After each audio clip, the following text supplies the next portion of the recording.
From gymnastics coach to AI enthusiast, that's such a typical career pivot, right?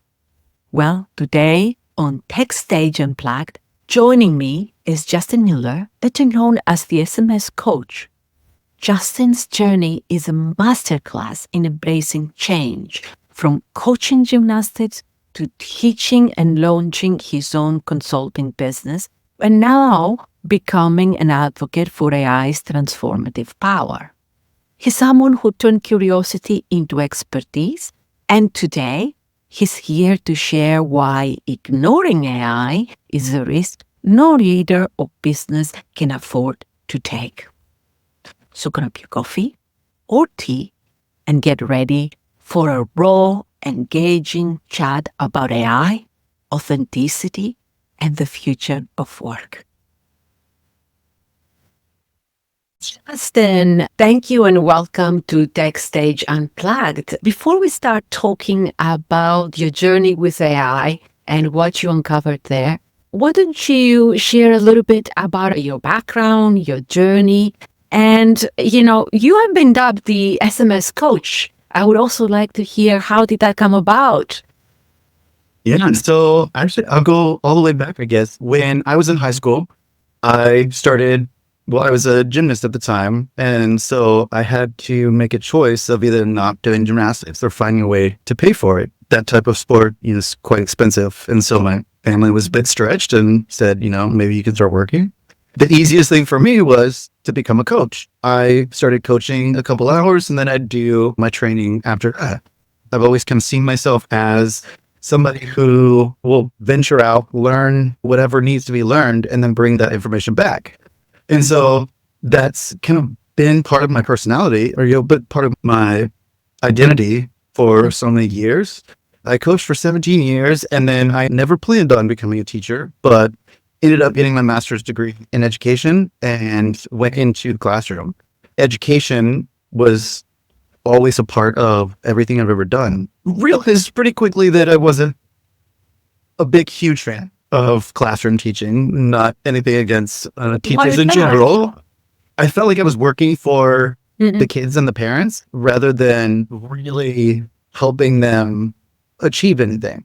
I knew that I was helping them in the daily interactions and the way that I was teaching, but I didn't feel like it was my calling. I felt like I needed to do something else where I had a bit more control over the education, not fitting into a political system. I also went straight into international teaching, working with wealthy, upper class in Mexico at a school that was very high priced and totally different dynamic. And I'm used to working with underprivileged and marginalized people and doing philanthropy on that level. It was a culture shock for me, just as much as it was for them to have an American teacher. So that's where I started moving into what can I do that still incorporates education, that allows me to be engaged and inspired by my work.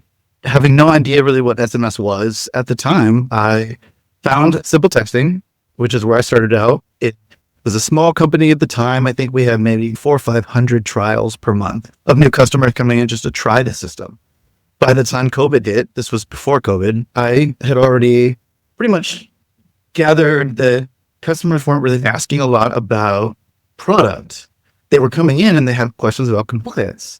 This is a time when toll-free was kind of new. We had different number types that were coming out.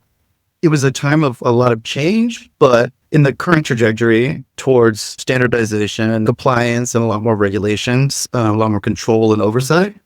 And so I really stepped into this role of educator again on compliance. I was constantly looking and researching and taking note of all the questions that were being asked. It just kind of happened organically over time that I started teaching my peers, and I started developing an onboarding program for new hires. When they started going through a lot of company changes, I made a shift and ended up working at Cinch with 2 of their 5 strategic accounts.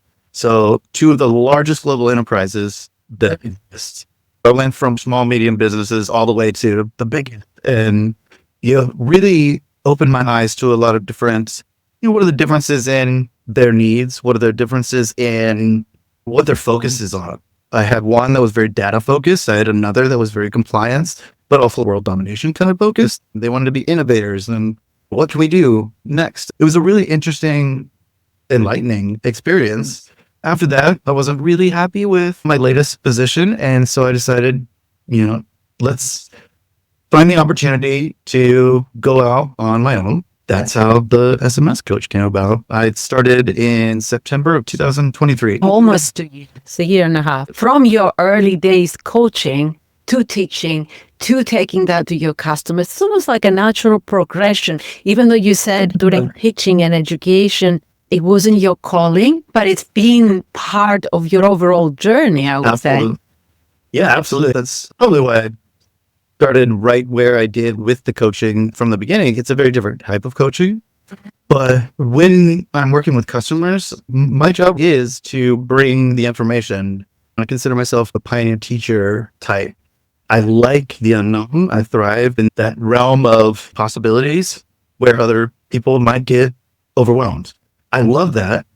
And then it's the super structure that sometimes I, struggle with being that neurodivergent, ADHD.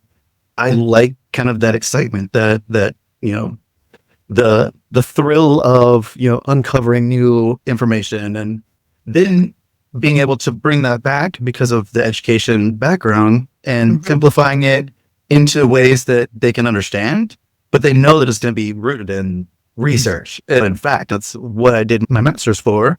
I love research and I like documenting, I like proving. I don't like saying things because they come to my head. Prove it, right? Show me how you know that. Who told you that? And so I bring that focus and approach to my work with my customers.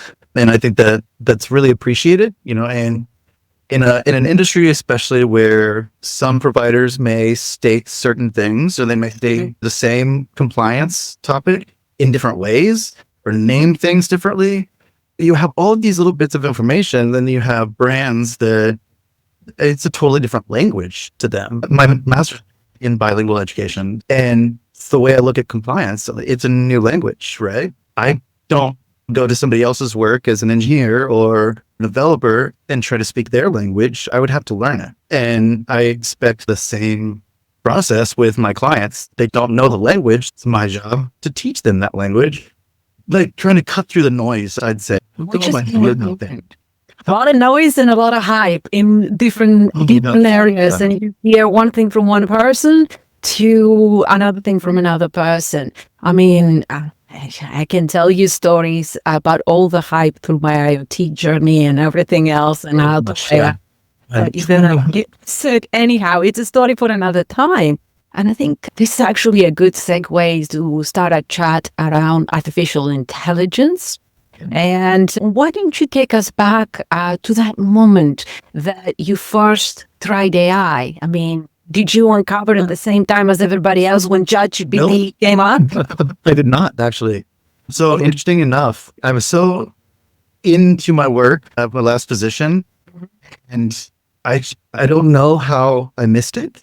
I had heard, ChatGPT or whatever, but I don't pay attention to the news. I'm not the type of person that logs off and gets on social media. It pains me sometimes to interact outside of interactions that are part of my daily routines, like career. But I was completely oblivious. I had no idea what it was. I just thought it was, okay, everybody's talking about ChatGPT. Don't know what it is. Don't know what it does. Paid no attention. And when I got out of my last position and was starting to think about branding and I need to create content, obviously, get my name out there, make sure that people know that I know what I'm talking about. But that's such a huge undertaking for one.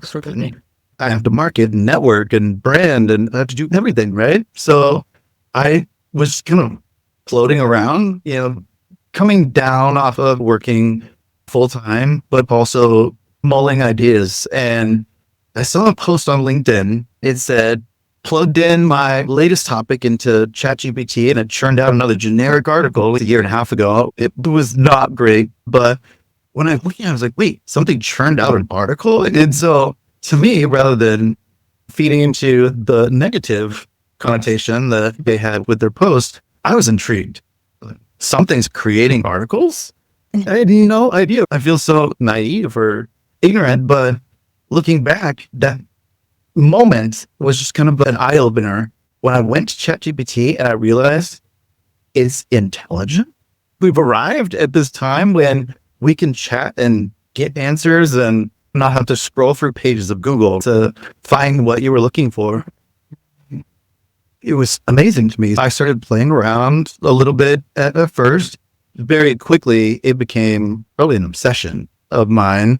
Every aspect of my life, it was ChatGPT. And I was relying on that. I started to realize that it was a double-edged sword. On one hand, I had this great technology that would allow me to churn out content and create, really for the first time in my life, as somebody with ADHD who's naturally creative and always thinking on the innovative side of things.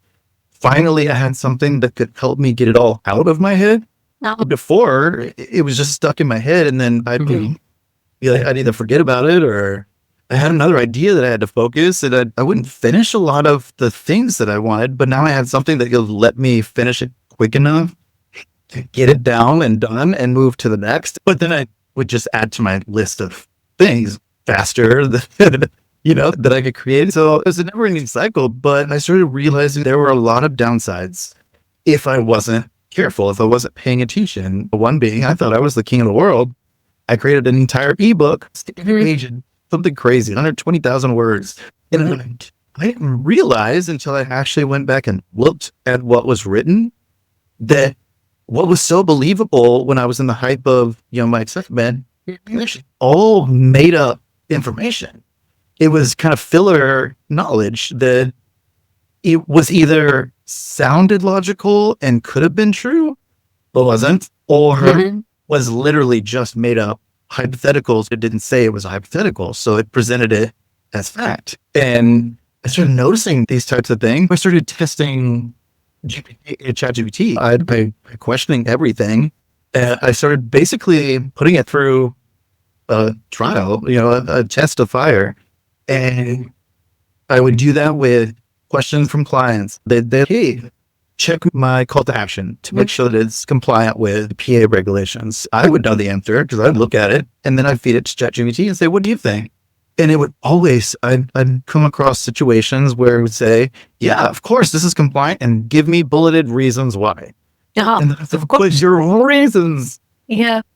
All right, I gotta ask you, how many times you had arguments with ChatGPT or one? Oh my God. Sometimes I lose my temper, and then I feel like I'm talking. I need to count.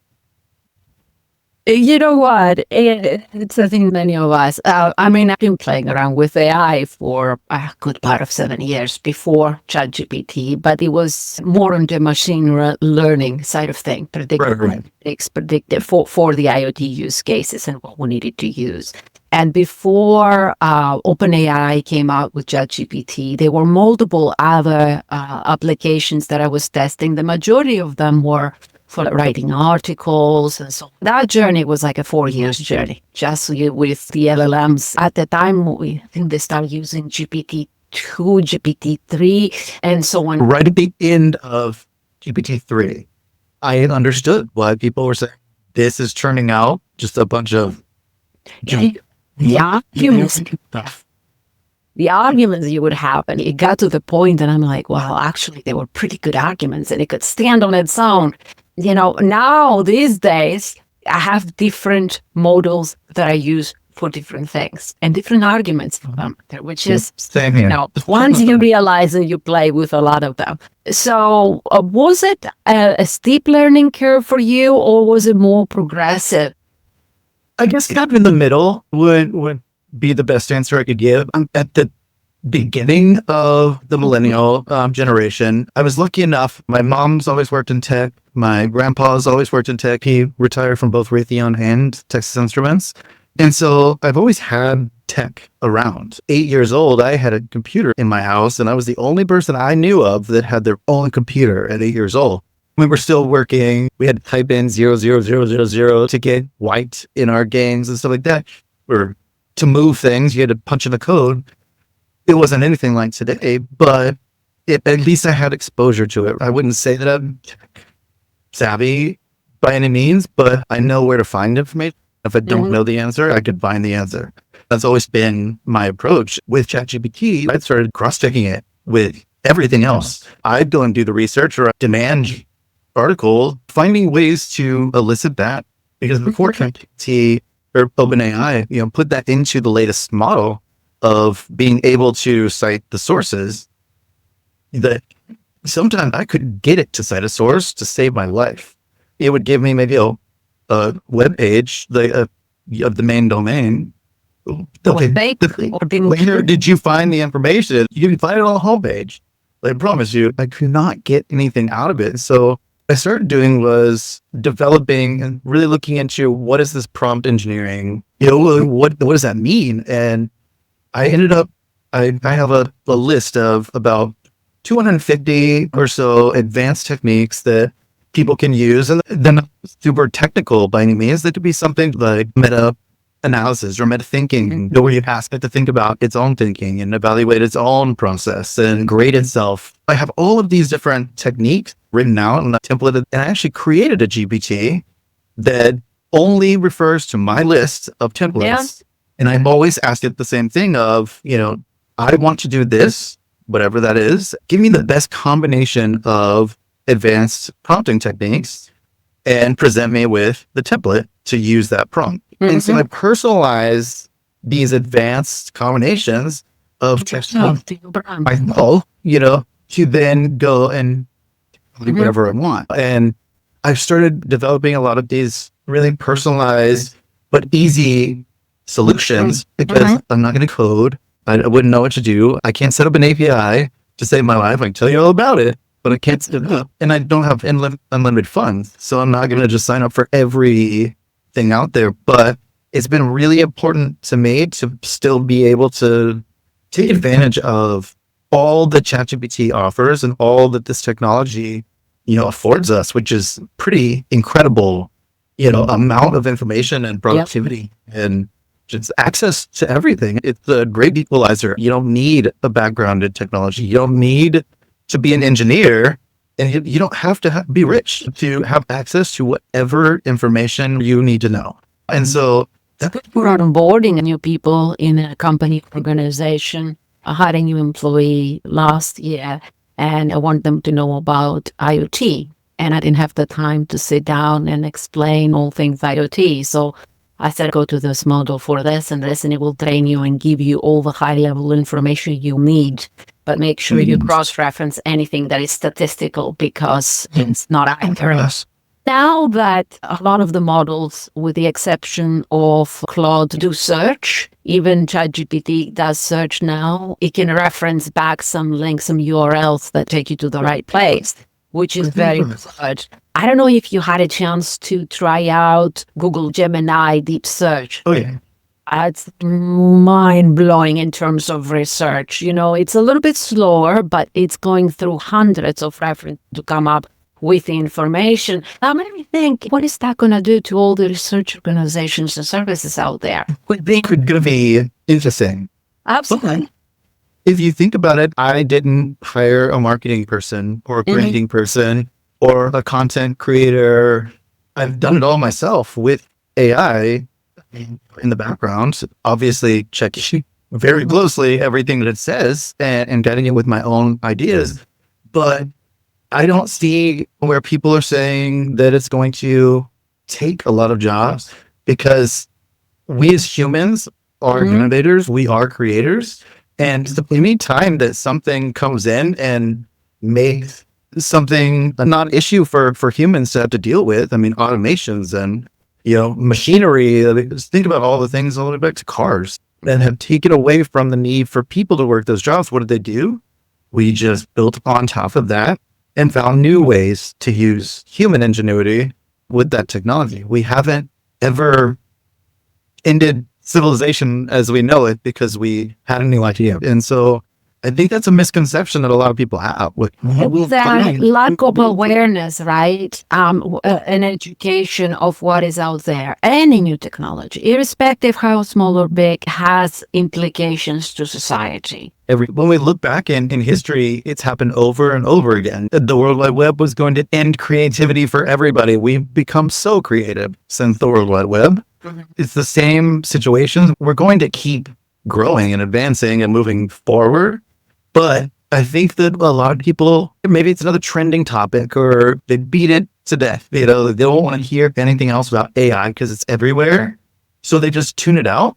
I think that's the biggest mistake they could make, because this isn't like the World Wide Web that took 30 years to get off the ground. This is 2, 3, 4, 5 years ago. There was almost nothing. We had ideas and machine learning, but when it exploded on Steam, it literally exploded. And I don't think people really understand that it's probably already in all the music that you listen to. It's probably already in everything that you look at, everything that you read, everything that you hear. It has probably touched it in some way, but if we're not careful, people are just going to ride along, not paying attention, and then end up in a situation where they have no other choice to keep their job. They have to engage with AI and they don't understand it. And I think that's where I'm really scared. I mean, even just, I can ask simple questions like I did with ChatGPT the other day, and it gave me a suggestion to tell that people, after a certain amount of time, having people consented to their SMS programs, that you can re-consent them, but like renew their consent, and totally left out the part that, but if you aren't compliant in the first place, renewing that consent is literally texting somebody non-compliantly to ask them for consent, totally against the law. And so it leaves out these critical parts. I'm thinking of all the people that would go and ask a compliance question to ChatGPT to get an answer that guides them to break the law, and then ends them in bankruptcy because the fees are so high. That's so scary to me that people would do that just because they're not aware of how it works or how to question it or what to look for with bias. That, I think, would probably be far more of a risk than ChatGPT taking some jobs. There's nuances when it comes to how to use every technology, from prompt engineering to setting up the automations, but it all starts from understanding. I keep going on about humanizing technology. And I don't mean turning robots into humans or vice versa. I'm talking about making it accessible and blending it together. It's a collaborative rather than separate modes of operation. Absolutely. Understanding technology and knowing how to operate it is one thing. Using it in a way that's conducive to what somebody does is another thing. Humans are not going to be replaced. It's going to be a coexistence. Absolutely. Because your knowledge in SMS, my knowledge in digital transformation, AI, IoT, and all these other things, it's important because when we read those answers coming back, we can decipher, is this real? Does this make sense or not? Let us forget all the ingenuity, imagination, and freedom of time to actually think and build and create. Right? Absolutely. I started another brand in the past year because of the movement into AI music. For that reason, exactly, is it freed up so much of my time. I get to play with a way that I can express myself on a more creative or emotional level, because I'm not really great at expressing emotions verbally, but I can through a song, But even just in the music side, understanding how to interact and how it's going to interact with me, changing things like, why is it always a female voice when I want a male, but realizing it doesn't know what male or female is. It knows what vocal ranges are. It knows what timbre is. Timbre is, but it does. I'm learning this different way of speaking, this different way of engaging, but it's expanding my understanding of language. And I'm a language person. I mean, that's what I got my master's in. And so it's really interesting how many benefits it's given me. People think I'm just turning a few words into content, sticking it online and calling it a day. That's not at all what's happening. The beginning, playing. The amount of time that I actually spend polishing and working with, but it's always kind of what else can I uncover? Or what new can I create? And I think that's really where our future is going. If people take the time to play with it, get to know it, understand it, and how it works, I promise it'll be a whole lot better for everybody in the future, but it'll definitely be better as far as just safety. and mitigate risk. There's definitely still risks. I would say people probably trust machines a little bit too much off the bat and don't trust people. Just question everything. And explore and have fun. I mean, it's exciting. It's a good time and we're moving fast. So people are going to get left very fast. Yeah. So, Justin, we talked about how you got into exploring AI and particularly ChatGPT and creating and learning about prompt engineering and playing and having your own library. We covered a little bit about risk and how to avoid it and what are the best practices there for people. You always check and make sure that. And even comes to the prompting, right? Tell it up front. Don't make up stories. Don't hallucinate. Simple things like that. Verifiable, credible sources. Exactly. I'm going to check your work. I tell them, I will be checking. Tell me where to find it. Exactly. And I'll tell you when I find it. We covered a little bit how of a big opportunity this could be. You've used it across your business to optimize things. And a little bit about its strengths and its limitations to just give an overall perception. Your journey in the past year and a half has been incredible of trying, learning, playing with AI and what is happening. But what do you think makes people resist? Outside the hype, right? Because there is a lot of hype and people, like you said, they don't want to hear about it anymore because it's everywhere. Everybody's talking about it. We talk a lot about AI because it's important. I'm trying to knock it into people say, you guys cannot wait, learn about it first, irrespective of everything else.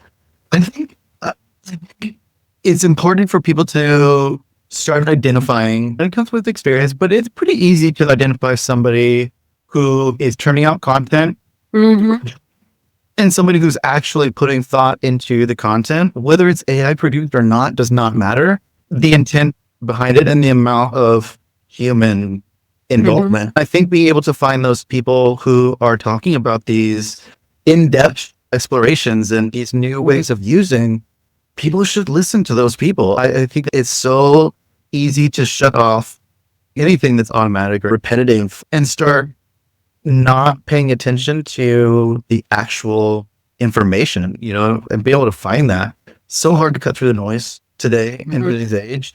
I mean, even just up against other people in the SMS industry, churning out content constantly. I can't do that. I can't bring myself to put something that I haven't checked and rechecked and checked 10 more times, especially after my early AI experiences of not even realizing that it wasn't all true because I blindly trusted it. Keeping that inquisitive side that I think so many people lose over time. It's how I taught in my class. We always did project-based learning because I feel like if I give you the answer, you're not going to cherish it. But if you find the answer, it has so much more value to you. You're going to remember it and use it to grow. It's fun, right? The thrill of finding and not knowing what you're finding and then finding it is often just as thrilling as knowing what you're looking for and discovering. People need to just jump in and start finding ways to implement it. It could be as simple as, asking how to make dinner. I've got this ingredient and this ingredient in my fridge or pantry. What can I make with that? And, starting with those simple, just getting used to how to communicate and how it's going to respond to you and how you can guide that. And then listening to the people who clearly care about sharing real information, people that have balanced insights, I think is so important. There's a lot of bias out there, and that often is what shuts people down. But really cutting through that bias and looking for balanced stories, people who will weigh the risk with the benefit, who will, share the real situation, what's happening. I think that's really important for people to help them sort it all out, follow those people, the balance. Balanced views, because it's not all rainbows and sunshine. To put a lot of work into it, but it is definitely a tool that's going to optimize so much if you're prepared. Absolutely. I mean, it's fair to say that we're moving into a direction where a single person would be running a company that previously would have taken 10 people. More optimizing, absolutely. With AI, I've been able to wear multiple hats. A good example, because I've optimized my workflow, I like to use AI for fun as well. One of I see some of your posts. yeah. One of the GPTs that my personal GPT, I call it Claudius Informaticus, and its sole purpose for existence is to entertain me. So it's when I'm having a down day or I need a little bit pick me up, I just tell Claudius make me laugh or tell me a joke because the jokes are rubbish most of the time, but it still makes me laugh. And grandma is finishing up. She just ended her second round of chemo, and I wanted to send her a song created with AI that was uplifting, a bit of funny.